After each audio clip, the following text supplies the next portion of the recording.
Hey folks, back at the garden. Welcome back to the channel, DC Urban Gardener. It is what is today? Tuesday afternoon, late October here in beautiful Washington, DC. And purposes of this video, I wanted to go into turning over your crops for fall planting.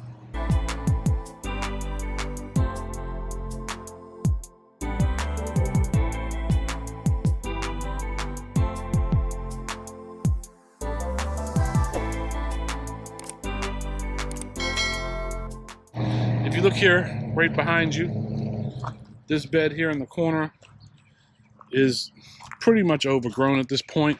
Tomatoes still fairly healthy, but we're getting into those fall cool nights.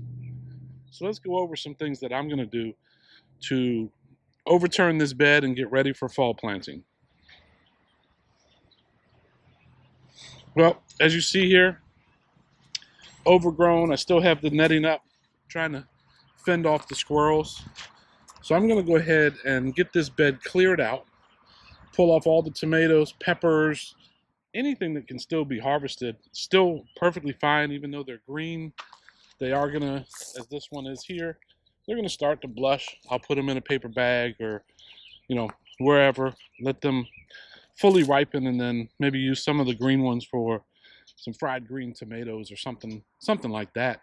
But I'm going to go ahead and let the camera roll. I'm going to go ahead and clear this bed out, and then we're going to discuss, once I get it cleared out, what I plan to do with it and what you might consider this time of year, mid to late October. We're getting those cool nights in the 40s, sometimes upper 30s, a couple times already this year. But what you can either get started in your bed, or if you've already germinated, like these right here, I already have some broccoli and some Napa cabbage that I already germinated, so we're going to put those in. As you also see back here, the purple kale along with the Swiss chard, along with some more Napa cabbage. We had a little bit of insect disease coming in, not disease, but insects coming in. So I pruned some of them back. They'll continue to grow until we get a really hard frost. As you see, the peppers are still coming in, jalapenos, the big Thai chilies. Have a little bit of eggplant left here, maybe 4 or 5 flowers, so we'll see. But I'm gonna go ahead and get that bed cleared out and come back and discuss what we're gonna consider putting in that bed. Well, as I didn't realize, I just cleaned out this entire bed and I didn't hit record. So as you see, all of that tomato brush is gone. I did leave an eggplant and I did leave a pepper. As you see down here, jalapenos definitely need to be picked. There's a bunch of them on here. Even more, if you look down here, a bunch of jalapenos still need to be picked, so I'll pick those. I'll go ahead and I'm gonna leave the rosemary. The pepper I'm just gonna pick and clear that out. But I'll go ahead and get started on the second bed and then come back with the transplanting part. So see you guys in a minute.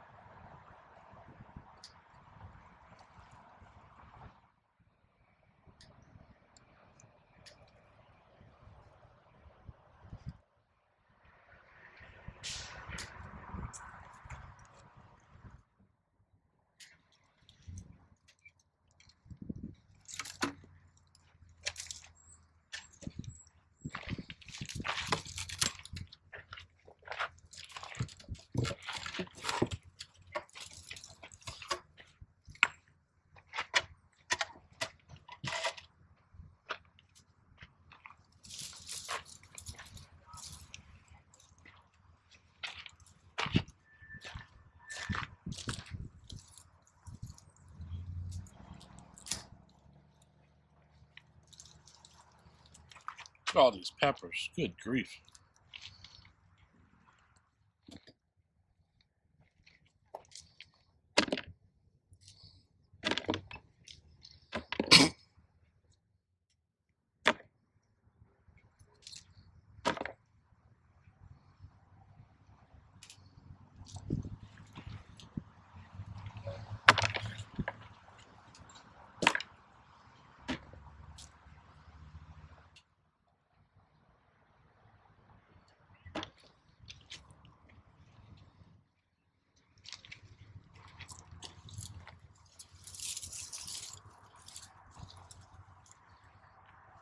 All right, so I got that first big Thai chili out.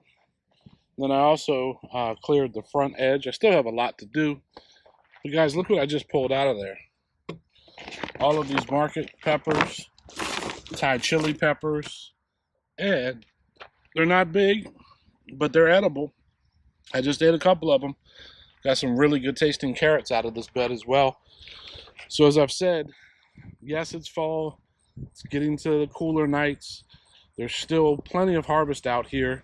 And then we're going to get prepared for even more harvest once we get all this stuff cleared out and situated. So I'm going to go back at it. I just wanted to pop in quickly and give you a quick update. What we've already harvested, and I still have tomatoes, even some eggplants and some other stuff in there that I see. So I'm going to go ahead and continue on.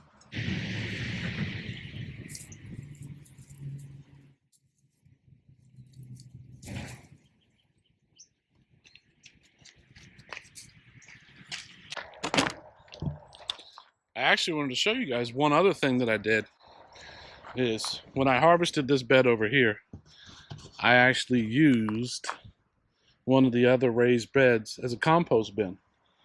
So I'm going to let all of this material break down. I think you guys remember earlier in the summer, the previous garden manager donated these two aluminum raised beds. I dug down into the gravel, put mulch down, put some soil in. We attempted pumpkins, and then we did actually produce watermelons, which are actually pretty good. Never done those before. But I'm actually going to naturally compost. I'm using the waste material. I took all the fruit out, so there's no seeds or anything like that.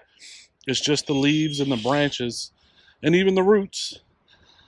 And over winter, because we're not going to do anything in this bed for the fall or throughout the winter, I'm just going to let all this material break down into the bed. I'll probably turn it a couple times like you would a compost bin. But these other beds that I have to clear out, then they're going to go in the watermelon bed. So they're both going to be very, very well composted.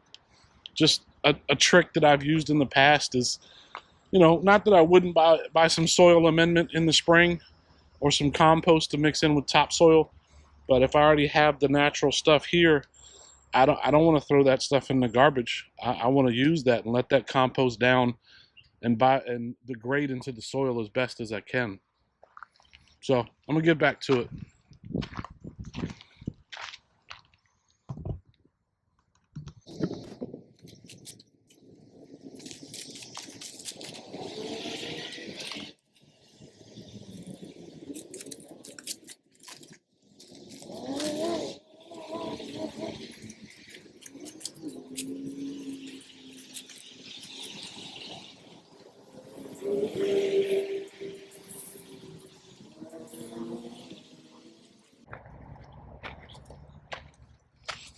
And folks, if you look on here, these vines I just dug out, beautiful, beautiful tomatoes. We're gonna harvest all of these, and I'll show you exactly how many tomatoes I've harvested out of these beds that are pretty much done for the season. But the amount of fruit that's still out here is quite amazing. So as you see, got this whole bed cleared out. I'm gonna rake up those leaves, get those tomatoes out of there so they don't break down in the soil and then sprout next spring.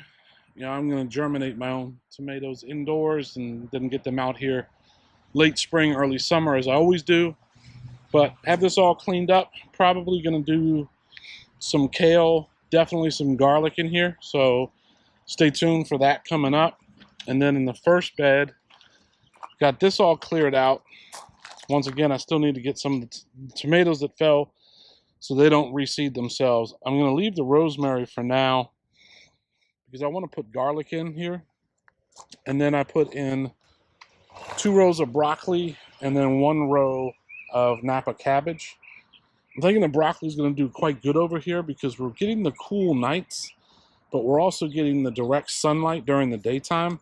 And this was probably the best producing bed because of its proximity. It's the most northern and eastern bed. So it gets morning sun, midday sun, evening sun. It gets 8 to 12 hours a day in the summertime. So it's going to get 6 to 8 hours of sunlight in the fall and early winter.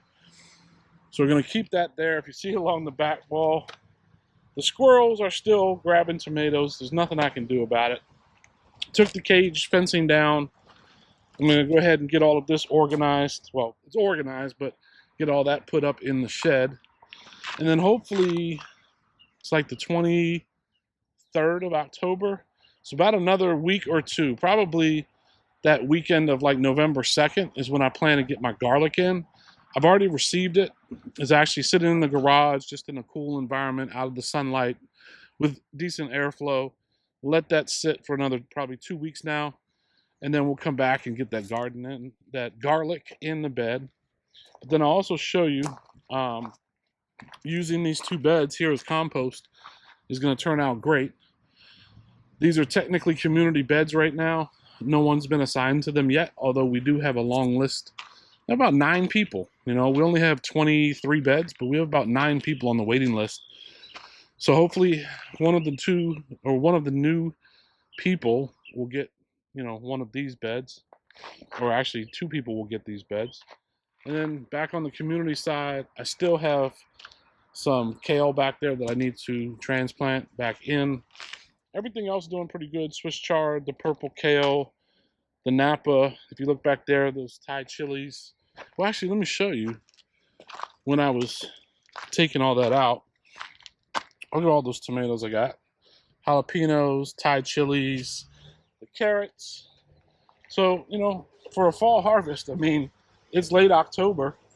I'm still hauling in a whole bunch of stuff that, you know, I'm going to have to either stir fry or maybe roast in the oven and freeze. I'm not sure yet. Still have to get these tomatoes out. Still have to pick those tomatoes too, get those out. These have all gotten very bushy, but that's fine. End of the season. Mr. Squirrel snacked on a ripe tomato. Then, you know, these are doing okay back here. I can't complain. I put them in. You saw a couple videos back. I just had no space to, you know, put more germinated stuff, so I put it back here, and I'm definitely going to harvest a lot of this. You know, it's doing well back here. So guys, with that being said, it's fall. Yeah, it was like 80 degrees out. I'm out here in short sleeves. It's the end or late October, almost to the end of October, and we're still in the garden. So if this video has brought you guys any educational value or just entertainment value, you know, maybe it's helping you think of some ideas of what you could do in your own garden, whether you're in a community garden, you have your own backyard, or maybe you have a small farm. You know, if this video has helped in any way, or if you would at least do me a favor, smash the like button and maybe subscribe to the channel, and you'll get updates every time I post new content. So from now until then, I'll see you guys on the next one.